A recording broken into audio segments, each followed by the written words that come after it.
করলার পুষ্টিগুণে ভরপুর, যা ডায়াবেটিস নিয়ন্ত্রণ করে, দৃষ্টিশক্তি ভালো রাখে, শরীরের রোগ প্রতিরোধ ক্ষমতা বাড়ায়। করলাতে আছে vitamin A, vitamin B, vitamin C, beta carotene, iron, zinc, potassium এবং ম্যাগনেসিয়ামের মতো প্রয়োজনীয় ভিটামিন ও খনিজ পদার্থ।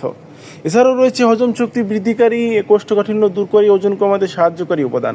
করলার পুষ্টিগুণ এবং উপকারিতা। করলায় যে vitamin A, B, C, iron, zinc, potassium ও ক্যালসিয়াম আছে এবং পলিপেপটাইড পি, ভাইসিনোচ্যারন্টিন, যা রক্তে কোলেস্টেরলের মাত্রা নিয়ন্ত্রণ করে, ডায়াবেটিসের মাত্রা নিয়ন্ত্রণ করে। বিটা ক্যারোটিন থাকায় চোখের দৃষ্টিশক্তি ভালো রাখে। ভিটামিন সি ও অ্যান্টিঅক্সিডেন্ট থাকায় রোগ প্রতিরোধ ক্ষমতা বৃদ্ধি করে, হজম শক্তি বাড়ায়, ওজন নিয়ন্ত্রণ করে। লো ক্যালোরি ও লো ফ্যাটযুক্ত খাবার হয়।